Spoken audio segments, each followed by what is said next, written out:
Vem café, bolinho, teologia, e hoje o professor Felipe Santos vai falar para nós sobre Messias e os deuses da antiguidade, né? O Messias, a vinda do Messias, a expectativa do Messias e os deuses da antiguidade. Vem para cá, professor Felipe Santos!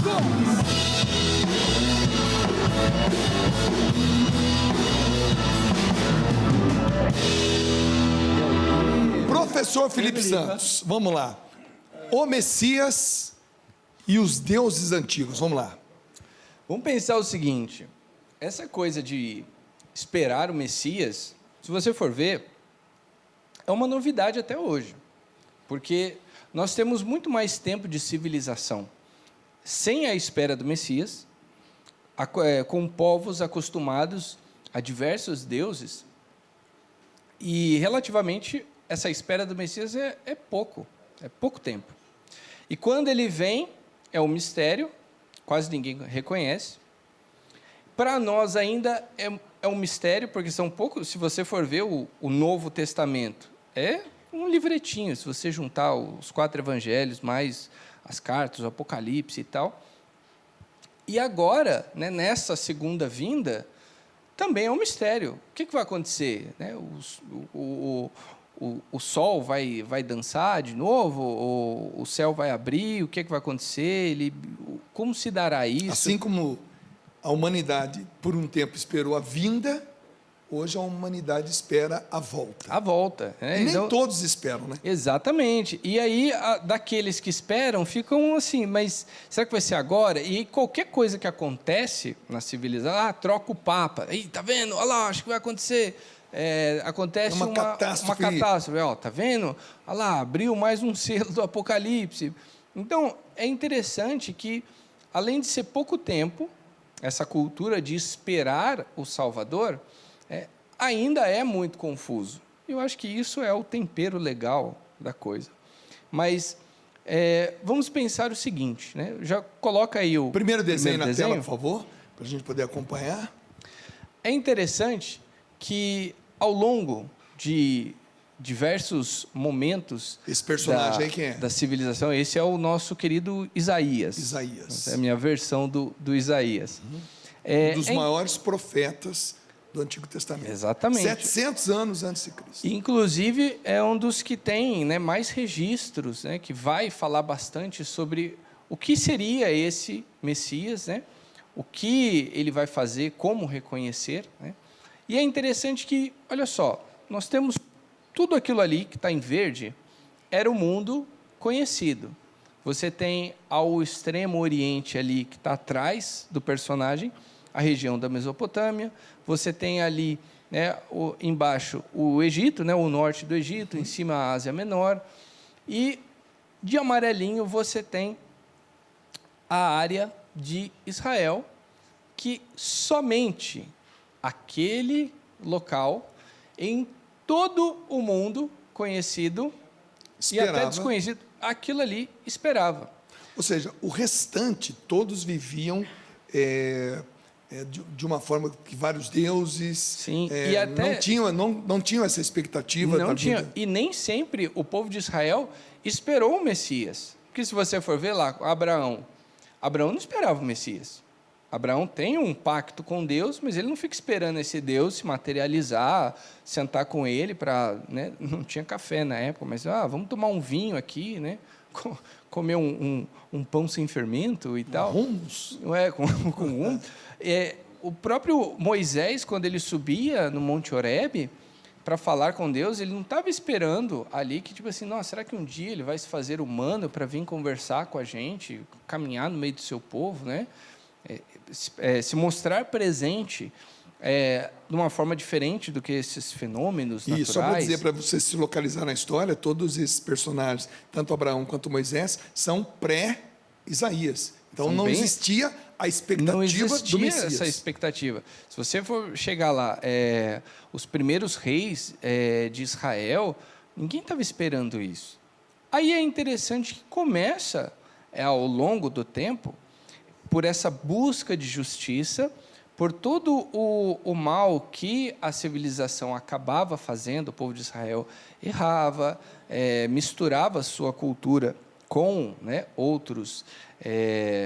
com outras culturas, acabava se contaminando, né, venerando muitas vezes algumas imagens. E aí Deus chamava esses profetas para botar o povo de novo nos eixos. E é interessante que tem algumas passagens que ele vai trabalhar com o povo, deixei até destaque ali, que hoje a igreja, né, já mais madura, já entendendo mais da totalidade, né, do seu trabalho, nós vemos alguns registros, como lá no livro de Isaías, no capítulo 7, alguma menção sobre essa virgem que trará o Deus conosco. Então ele começa a falar, dar pistas de como esse Messias vem, né? Temos também sobre a chegada, né, desse menino, como será a harmonia no reino dele, como que toda a linguagem que ele usa para dizer que as coisas vão voltar ao seu estado original, como Deus planejou, dentro dessa harmonia, dentro dessa paz, e que o homem, aos poucos, foi desfigurando tudo isso. E é interessante que o que nos leva ao segundo desenho. Por favor, na tela, o segundo desenho para nós. Um dos exemplos é ali, durante o Império Assírio, você tem ali uma expansão do que... Esse nosso personagem aí? Esse aí, podemos... É um rei genérico, mas podemos falar aí sobre, tipo, o rei Senaqueribe, que depois vai conquistar, né, a Terra Santa, da Terra Santa. Mas aqui eu coloquei, digamos assim, um representante genérico para mostrar, primeiro, a totalidade do Império Assírio, até onde ele chegou. E pensa... O Império Assírio, ou de marrom agora. Isso. Aí pensa só, lembrando que ali existia, tem o espacinho, onde estava o espacinho amarelo. Isso aqui é Israel, galera, olha. Isso aqui, ó. Isso. Tá? Imagina que todo o resto ali, dentro dessa civilização, desse povo que conquistou o povo de Israel, ninguém. Se você falasse, estamos esperando um ungido de Deus. Mas qual? Qual dos deuses? Geralmente essa função de o escolhido, o ungido, aquele que vai trazer a paz, era visto como o rei, ou o imperador, no caso posterior lá no Novo Testamento, né, o César, era o representante dos deuses aqui na Terra. As vitórias, o sucesso do império mostravam que ele era o filho favorito, né, dos deuses. Deixa eu só fazer só para valorizar aquilo que você está nos dizendo.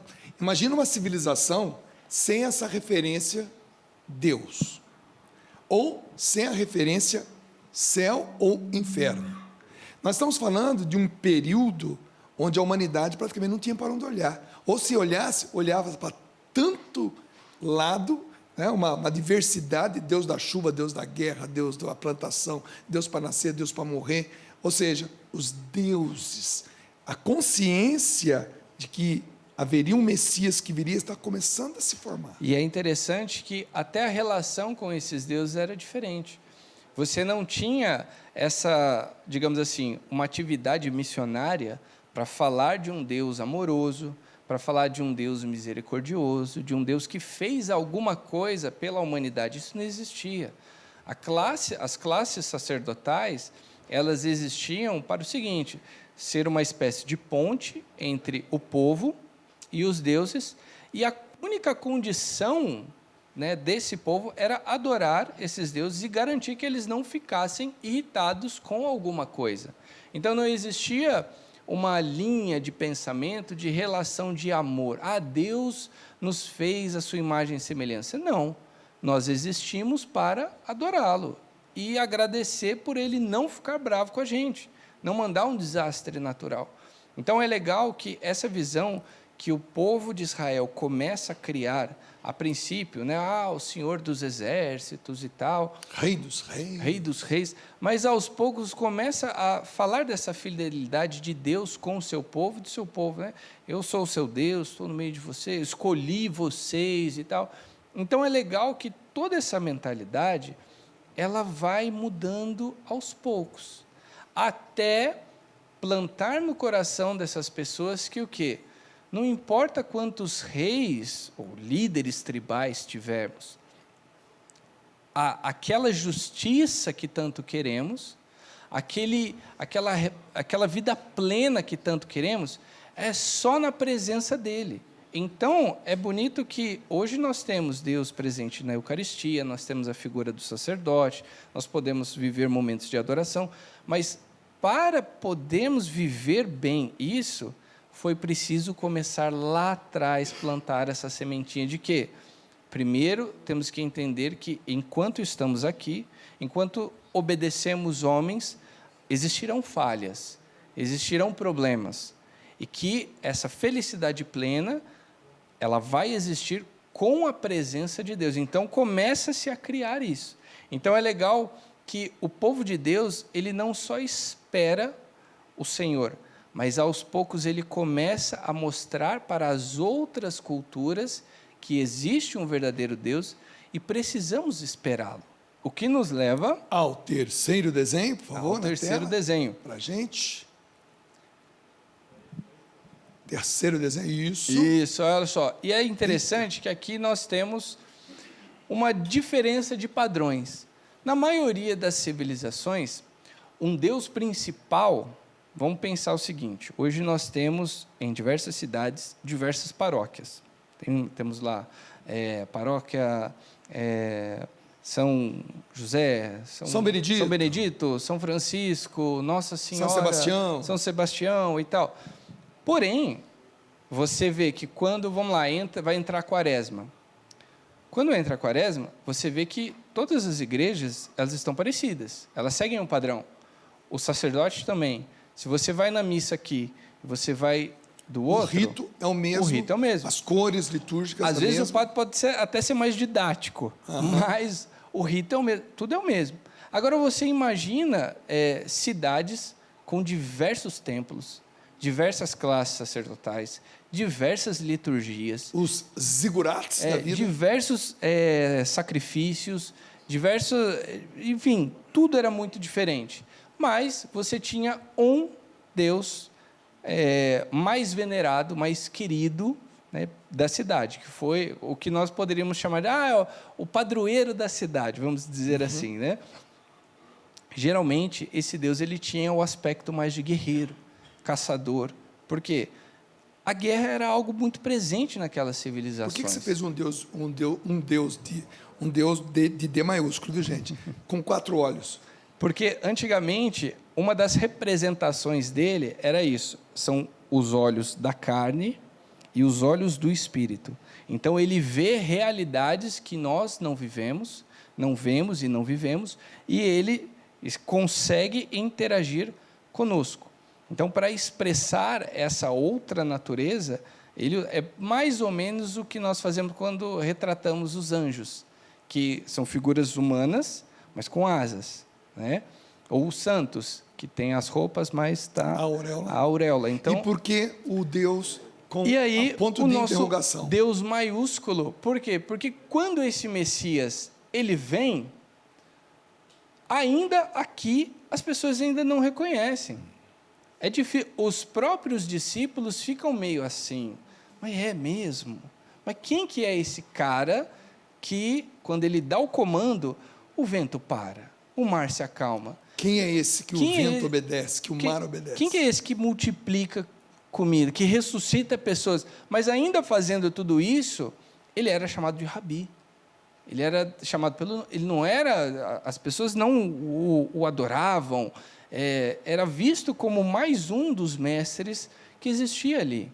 Interessante que enquanto uns diziam, quem é esse que o vento obedece, outros já diziam, mas não é ele, o filho do carpinteiro? Então, é condenado, carrega todas as nossas misérias, e ainda assim, quando ele ressuscita, ainda fica aquele ponto de interrogação, mas o que é? Como é que nós vamos explicar esse Deus para as civilizações, para o nosso próprio povo que rejeitou esse Deus enquanto estava aqui?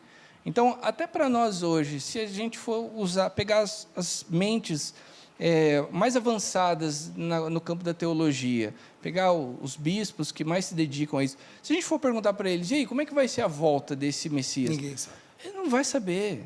Como é que é? Se fizermos diversas perguntas, tipo, Jesus, quando ressuscitou, ele preparou, né, uma comida para eles.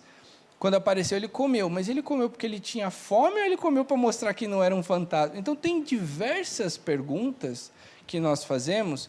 Por quê? Porque um Deus fictício, nós podemos representar da forma que nós queremos e damos explicações como nos convém.